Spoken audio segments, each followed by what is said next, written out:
सभी बच्चों को मेरा नमस्कार। और बच्चे, मैं आप सभी लोगों के लिए लेकर के आया हूं इंग्लिश ग्रामर का एक कंप्लीट और बेहतरीन कोर्स। जो बच्चे एसएससी सीजीएल की या एसएससी से रिलेटेड जिन भी एग्जाम्स की तैयारी करते हैं और इंग्लिश लैंग्वेज को लेकर के उनको प्रॉब्लम है या सेटिस्फाइड नहीं होते अपने स्कोर को लेकर के, अगर प्री या मेंस का अगर वो जब भी पेपर दे रहे होते हैं तो उनका जो स्कोर है वो फ्लैक्चुएट होता है। अगर वो डिफरेंट टीचर्स के डिफरेंट कोर्सेज पढ़ रखे हैं, मार्केट में जो अवेलेबल बुक्स है अगर आपने उसको भी पढ़ रखा है, लेकिन उसके बाद भी बच्चे आपके इंग्लिश को लेकर के दर्द बना हुआ है, तो ये कोर्स आपके लिए वन स्टॉप सॉल्यूशन हो सकता है।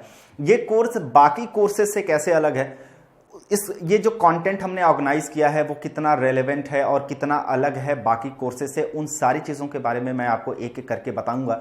लेकिन उसके पहले बच्चे मैं बता देना चाहता हूं कि जो कोर्स है दैट इज वीओडी बैच। ये वीओडी बैच का मतलब हो गया बच्चे सारे सेशन सारे लेक्चर्स आपको रिकॉर्डेड मिलेंगे, इसमें लाइव सेशन नहीं होने वाला है। देखिए, उसके पीछे रीज़न क्या था कि हमने इसके बारे में सोचा और हमने वीओडी बैच बनाने का फैसला इसलिए लिया क्योंकि कभी कभी कुछ ऐसे ओकेज़न होते हैं, फेस्टिवल होते हैं, कभी कभी टेक्निकल ग्लिच होता है, तो उसकी वजह से लाइव सेशन नहीं चल पाते हैं। तो बच्चों का जो स्टडी होता है बेटा वो इंटरप्ट होता है। और आपको पता है जब आप एग्जामिनेशन को लेकर के फोकस्ड होते हैं और एक दिन का डिले भी बहुत बड़ा डिफरेंस क्रिएट कर सकता है आपके स्कोर और रिजल्ट में। तो हमने सोचा कि वो इंटरप्शन बच्चों को न झेलना पड़े किसी भी वजह से, तो हमने इसको तैयार किया। सारा रिकॉर्डेड लेक्चर्स हमने यहाँ पे प्रॉपर तरीके से तैयार किया बेटा, और हम लेकर के आए हैं 5000 क्वेश्चंस के साथ। इसके अंदर 5000 से ज़्यादा भी क्वेश्चंस डिस्कस किए गए हैं और इसकी जो वैलिडिटी आपको मिलने वाली है वो 12 मंथ्स की वैलिडिटी मिलेगी, पूरे 1 साल की वैलिडिटी मिलने वाली है। ये बैच जो है स्टार्ट होने वाला है 18 मार्च से, और ये जो 18 मार्च होली का दिन है, अगर बच्चे आप इस बैच को परचेस करते हो तो आपको अच्छा खासा डिस्काउंट भी मिल जाएगा। उसके बाद अगर आप करोगे तो आपको यूजुअल प्राइस जो इसकी होती है उसी पे मिलेगा, और आप किसी भी टाइम, ये हमेशा ओपन है, आप किसी भी टाइम खरीद सकते हैं क्योंकि ये एक वीओडी बैच है। और ये बच्चे यूजफुल है आपके एसएससी के सीजीएल, सीपीओ, सीएचएसएल, एमटीएस और स्टेनो के लिए। और किसी तरह की इंक्वायरी आपको चाहिए तो आप इन नंबर्स पे कॉल करके इंक्वायरी ले सकते हैं। आपका कोई डाउट है तो आप पूछ सकते हैं। अब आते हैं बच्चे कि ये बैच जो मैं आपको पढ़ाने जा रहा हूं इसके अंदर क्या कंटेंट है। जैसा कि मैंने आप लोगों से बोला कि ये कोर्स अलग है, बाकी जो कोर्सेज आप लोगों ने पढ़ रखे हैं वो किस तरीके से। एक चीज बच्चे मैंने जो नोटिस करा है यूट्यूब के ऊपर कोर्सेज के अंदर, क्योंकि जब मैं कोर्स ये बना रहा था तो मैं चाहता था कि ये कोर्स एक माइलस्टोन सेट करे, मतलब बच्चों के लिए इस कोर्स को पढ़ने के बाद दोबारा किसी कोर्स पे जाने की जरूरत ना पड़े। तो क्योंकि जब भी कोई भी टीचर बेटा जब वो कोर्स को तैयार करता है तो वो पूरा 100% एफर्ट अपना उसमें डाल देता है। तो हमने अपना पूरा का पूरा 100% एफर्ट इस कोर्स के अंदर डाला है।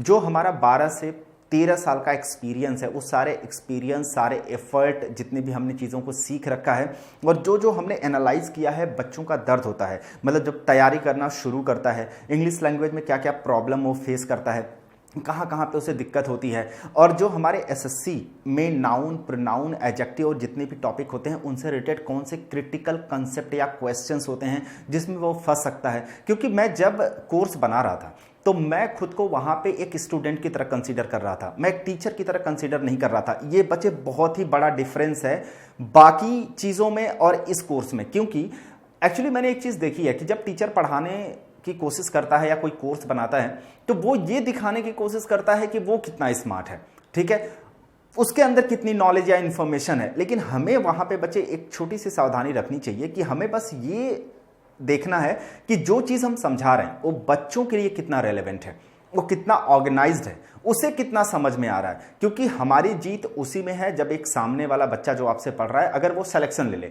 अगर आप बहुत नॉलेजेबल इंसान हैं, आपके अंदर बहुत इंफॉर्मेशन है, आप बहुत बढ़िया पढ़ाते हैं, लेकिन बच्चे नहीं समझ पा रहा है उस बात को और अगर उसका सिलेक्शन नहीं हो रहा है तो कोई मतलब नहीं बनता। तो बच्चे हमने उसको इसी तरीके से बिल्कुल तैयार किया है। अब देखिए, बहुत सारे ऐसे बच्चे होते हैं जो बेसिक्स को लेकर के जिनकी बड़ी प्रॉब्लम रहती है। अब मैंने ये भी देखा है कि बहुत सारे लोग नाउन से पढ़ाना शुरू कर देंगे या वर्ब से या टेंस से, बच्चे ये बात आपको भी पता होगा। लेकिन मेरा ये मानना है कि बहुत सारे ऐसे 80% to 90% तक ऐसे हमारे एस्पिरेंट्स हैं जिनको बेटा बेसिक्स में लेकर के बड़ी प्रॉब्लम होती है। तो हमने बेसिक को 2 चैप्टर में डिवाइड किया है, that is basic building block और एलिमेंट ऑफ सेंटेंस। इसके अंदर हमने वो सारे छोटे छोटे टर्म पकड़ करके रखे हैं। जब आप अपना कोर्स तैयार करते हैं तो उन कोर्स के दौरान वो छोटे छोटे जो टर्म हैं यूज होते हैं। जैसे इसके अंदर बच्चे हमने शुरुआत किया है बिल्कुल बेसिक से कि इंग्लिश आपकी क्या है, लैंग्वेज है, कहाँ से इंग्लिश आई। फिर बात करते हैं लेटर की, अल्फ़ाबेट की, वर्ड की, फ्रेज की, सेंटेंस की, डिटर्मिनर की, मॉडिफायर की, एडजंक्ट की, क्लॉज की। हमने छोटे छोटे टर्म को इंट्रोड्यूस किया है। उसके बाद ये जो हम देखिए, कुछ भी आप पढ़ते हो बच्चे, आप नाउन पढ़ते हो, प्रोनाउन पढ़ते हो, जब आप एग्जामिनेशन देने जाते हो तो उसके अंदर जो भी आपके सेगमेंट आते हैं like common error, sentence improvement, right, fillers, वो सब कुछ किस पे बेस्ड होते हैं? सेंटेंस पे होते हैं। तो सेंटेंस के एलिमेंट, क्योंकि बेटा अगर आपको सेंटेंस के एलिमेंट समझा दिए जाएंगे तो जो सेंटेंस की अंडरस्टैंडिंग होती है, जो सेंटेंस की समझ होती है, वो आपके अंदर डेवलप हो जाएगी। जब अगर एक बार कोई भी बच्चा सेंटेंस को अंडरस्टैंड करना शुरू कर दिया, सेंटेंस के स्ट्रक्चर को समझना शुरू कर दिया, तो बच्चे उसके लिए प्रॉब्लम ही खत्म हो जाएगी। और हमने बेसिक में आपका सब्जेक्ट क्या होता है, ऑब्जेक्ट क्या होता है, उसको भी बढ़िया से डिस्कस किया है, ठीक है। अब उसके बाद बच्चे हम यूनिट 2 में आते हैं। यूनिट 2 में हमने देखिए 4 चैप्टर रखे हैं। एक नाउन है, प्रोनाउन है, एडजेक्टिव है और आर्टिकल है। अब बच्चे उसके पीछे देखो रीजन क्या है। इस यूनिट 2 का नाम हमने दिया सब्जेक्ट और ऑब्जेक्ट कंपोनेंट, क्योंकि ये सब्जेक्ट और ऑब्जेक्ट कंपोनेंट हम आपको कहां पढ़ा करके आते हैं? बेसिक में पढ़ा करके आते हैं। और उसके बाद जैसे हम यहां पे आते हैं तो सब्जेक्ट और ऑब्जेक्ट कंपोनेंट आप ऑलरेडी पढ़ चुके हो, तो हम आपको बताते हैं बेटा जो सेंटेंस का सब्जेक्ट होता है वो या तो नाउन होता है या तो प्रोनाउन होता है, जो ऑब्जेक्ट होता है या तो नाउन होता है या तो प्रोनाउन होता है। तो बच्चा सिंक और रिलेट दोनों करता है। हाँ, सर ने बेसिक में सब्जेक्ट ऑब्जेक्ट बताया था, अब सर बता रहे हैं कि जो सब्जेक्ट या ऑब्जेक्ट कंपोनेंट या यूनिट होती है वो हमारा नाउन या प्रोनाउन होता है, तो बच्चा वहां से रिलेट कर पाता है बातों को। अब बच्चे हमें पता है कि नाउन के स्थान पे जो वर्ड यूज होता है उसे प्रोनाउन कहते हैं। नाउन प्रोनाउन की जो विशेषता बताता है, जो उसको क्वालिफाई करता है, दैट इज एडजेक्टिव। और हमें पता है आर्टिकल जो हमारे ए एंड द होते हैं वो बच्चे नाउन और प्रोनाउन के पहले यूज किए जाते हैं, ठीक है। अब हमें ये पूरा एक ही यूनिट में मिल गया। तो अब जब आप चीजों को ऑर्गेनाइज्ड वे में पढ़ते हैं, सीक्वेंस, बच्चे सीक्वेंस इज वेरी इंपॉर्टेंट, ठीक है। अगर आप जंप करोगे ना तो प्रॉब्लम आने ही वाली है। अगर आप नाउन के बाद अगर मैं सीधा वर्ब आपको पढ़ा दूं तो ऑब्वियस सी बात है आप कंफ्यूज होने वाले हो। तो हमने वो सारी कंफ्यूजन को आपका दूर कर दिया है। उसके बाद हम यूनिट 3 में देखिए हमने क्या किया है। जब बच्चे आप आपको बेसिक स्ट्रक्चर सिखाया जाएगा कि आप सब्जेक्ट लिखते हैं, सब्जेक्ट के बाद आप वर्ब लिखते हैं और वर्ब के बाद आप क्या लिखते हो? ऑब्जेक्ट लिखते हो। अब बच्चा हमने बताया कि आपका जो सब्जेक्ट होता है वो या तो नाउन होगा या तो प्रोनाउन होगा, ऑब्जेक्ट भी आपका नाउन होगा या तो प्रोनाउन होगा, राइट। अब बच्चे ये बीच में जो हम लिखते हैं वर्ब, तो अब ये वर्ब का डिस्कशन होगा हमारी यूनिट 3 में कि वर्ब बेसिक के बारे में मैं आपको पढ़ाऊंगा। और उसके बाद टेंस, देखिए जिन बच्चों को नहीं पता है मैं बता देता हूं बच्चे, जो वर्ब की फॉर्म होती है ना उसी को टेंस कहते हैं। सीधे सीधे आप ये बोल सकते हैं कि जो हमारी वर्ब होती है उन्हीं को हम लोग टेंस बोलते हैं। तो उसके बाद हम वर्ब एडवांस की बात करते हैं। देखिए ये बहुत ही इंपॉर्टेंट चैप्टर है जिसके अंदर मैं आपको जिरंड, पार्टिसिपल और इन्फिनेटिव पढ़ाऊंगा। और इन्फिनेटिव, पार्टिसिपल और जिरंड को लेकर के बहुत सारे बच्चों के अंदर कंफ्यूजन होता है। मैंने बेटा बिल्कुल डिटेल में डिस्कशन किया है और उन सारी चीज़ों को पकड़ पकड़ के एक्सप्लेन किया है जहां मुझे लगता है बच्चे को कंफ्यूजन हो सकती है। उसके बाद हम एडवर्ब पढ़ेंगे क्योंकि हमें पता है जो वर्ब को मॉडिफाई करता है बच्चे दैट इज एडवर्ब। तो हमने देखिए बिल्कुल सीक्वेंस में यूनिट में लगा करके रखा है, राइट। उसके बाद यूनिट 4 के अंदर मैं आपको कनेक्टर्स पढ़ाने वाला हूं। जब आप बेटा सब्जेक्ट यूनिट सीख जाओगे, ऑब्जेक्ट यूनिट सीख जाओगे, noun pronoun adjective article verb verb advance tense, ये सारी चीजें आपकी क्लियर हो जाएंगी। तो इन चीजों को आपस में कनेक्ट कैसे करते हैं तो उसके लिए कनेक्टर्स की जरूरत है। तो यहां पे बच्चे मैं आपको लिंकिंग वर्ब्स पढ़ाऊंगा क्योंकि लिंक का काम होता है जोड़ने का, तो ये जोड़ने का काम करेगा। कंजंक्शन आपको पहले से पता है, ये कनेक्टर्स होते हैं, जोड़ने का काम करते हैं। प्रेपोजिशन भी आपस में रिलेट करने का काम करता है, मतलब ये भी बच्चे रिलेट, दो चीज़ों को जब रिलेट करते हैं तो मतलब एक तरीके से उसको आपस में कनेक्ट कर रहे हैं, तो ये भी कहीं ना कहीं एक तरीके का कनेक्टर ही होता है। और इसमें बच्चे हम पढ़ेंगे सब्जेक्ट वर्ब एग्रीमेंट। जब आप बाकी के जो प्रीवियस हमारे टॉपिक जो मैंने आपको बताया अगर वो चीज़ें आपको क्लियर हो जाएंगी तो सब्जेक्ट वर्ब एग्रीमेंट आप आराम से पढ़ लोगे। क्योंकि बेटा देखो यहाँ पे सब्जेक्ट क्या होता है, नाउन या प्रोनाउन, और वर्ब मैं आपको पढ़ा चुका हूं, ठीक है।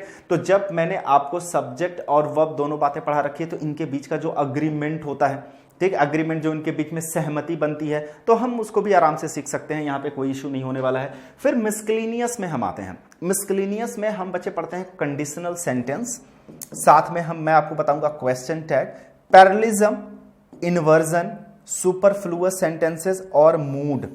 देखिए यहाँ पे आपने सब कुछ सुन रखा होगा ऑलरेडी कि conditional sentence, question tag, parallelism, inversion. बच्चे मैं इसमें बताऊं आपको जो चीज़ें थोड़ी डिफिकल्ट बच्चों के लिए लगती हैं, मूड और इन्वर्जन।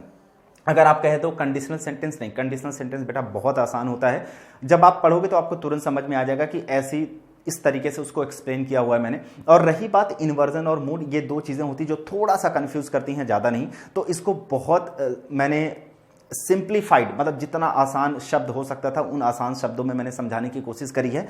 और एक चीज़ बच्चे मैं बताना चाहूँगा, ये जो हमारी वर्ब एडवांस होती है ना, जिसके अंदर इन्फिनेटिव, जिरेंट, पार्टिसिपल हम लोग पढ़ते हैं, साथ में कॉजेटिव वर्ब हम पढ़ते हैं, मतलब मैंने छोड़ा कुछ भी नहीं है, क्योंकि ये जो कॉजेटिव वर्ब, जिरेंट, पार्टिसिपल जैसी चीज़ होती है, इन्फिनेटिव, इनके जो यूजेस होते हैं, बहुत सारे टीचर्स को मैंने देखा वो स्किप करते थे। मैंने स्किप कुछ नहीं किया, क्योंकि एग्जामिनेशन से रिलेटेड है, तो हर चीज़ आपको बढ़िया से पढ़ाई गई है।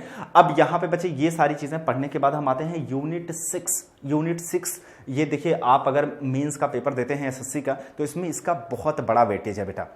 नंबर ऑफ क्वेश्चंस इससे 25-25 करके आ जाते हैं, किसी से 25 या 27 करके आ जाते हैं, ठीक है। मिला जुला करके 50-52 क्वेश्चंस इससे बन जाते हैं, तो ये बहुत ही इंपॉर्टेंट है। एक्टिव पैसिव वॉइस में देखो बच्चे, जो हमारे नॉर्मल स्टेटमेंट होते हैं उनको तो बताया गया है, लेकिन साथ में जो हमारे इंपरेटिव सेंटेंसेस होते हैं, इंपरेटिव सेंटेंसेस के बाद जो हमारे बच्चे क्लॉज होती है, कभी कभी स्टेटमेंट के अंदर क्लॉज दे दिया जाता है, तो मतलब आपका कॉम्प्लेक्स सेंटेंस की मैं बात कर रहा हूं, जिसके अंदर मेन क्लॉज और साथ में बेटा सबऑर्डिनेट क्लॉज होती है, तो उनको भी कैसे चेंज करते हैं उनको भी बताया गया है। हमने ये पढ़ा है कि जो हमारी एक्शन वर्ब होती हैं, जिनके बाद ऑब्जेक्ट आता है, उन्हीं का पैसिव बनता है। लेकिन बेटा कभी कभी ऐसा होता है जो हमारी लिंकिंग वर्ब होती हैं, जो स्टेट को डिस्क्राइब करती हैं, जिनके बाद ऑब्जेक्ट नहीं आता है, उनका कैसे एक्टिव से पैसिव बनाया जाता है, उसकी भी चर्चा यहां पे की गई है। साथ में डायरेक्ट इनडायरेक्ट नरेशन आपको बढ़िया से बताया गया है। अब यूनिट 7 भी हमने रखा है, यहां तक हमने बातें बेटा छोड़ी नहीं है, क्योंकि ये जैसा कि मैंने आपको बताया ये कंप्लीट ग्रामर का कोर्स है। तो इस कंप्लीट ग्रामर के कोर्स में एक मैंने अपेंडिक्स नाम का यूनिट 7 बनाया है, क्योंकि बहुत सारे ऐसे बच्चे होते हैं जब चीज़ों को पढ़ लेते हैं, और बच्चे हमेशा से जिज्ञासु रहे हैं, क्योंकि वो बच्चा ही नहीं, वो विद्यार्थी ही नहीं है जिसके अंदर सीखने की जिज्ञासा ना हो कि सर ज़्यादा चाहिए ज़्यादा चाहिए। तो बच्चे वो आप यूनिट 6 तक सीखने के बाद अगर सब्जेक्ट को लेकर के आपको डिटेल्ड इंफॉर्मेशन चाहिए, ऑब्जेक्ट को लेकर के, और कुछ बच्चे सीखना चाहते हैं कि सर फ्रेज क्या होती है, फ्रेज क्या होती है, कैसे कैसे हम सेंटेंस के अंदर यूज करते हैं, कैसे आइडेंटिफाई करते हैं, noun phrase, verb phrase, adjective phrase, adverb phrase, ये सब क्या होती है, सारी चर्चा बच्चे डिटेल में की गई है फ्रेज में।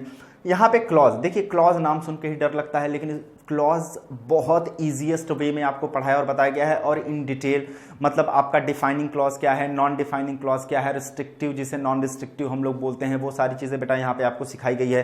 कहीं कहीं आप इसको इसेंशियल या नॉन इसेंशियल के नाम से पढ़ते हैं। और फिर सेंटेंस को हमने डिटेल में पढ़ाया है कि सेंटेंस क्या होता है। सेंटेंस बटे अपने फंक्शन के बेसिस पे होते हैं अलग अलग, अपने स्ट्रक्चर के बेसिस पे होते हैं अलग अलग। तो फंक्शन के बेसिस पे सेंटेंस क्या होता है, स्ट्रक्चर के बेसिस पे सेंटेंस क्या होता है, तो वो सारी चीज़ें आपको यहाँ पे डिटेल्ड पढ़ाया गया है अपेंडिक्स के अंदर।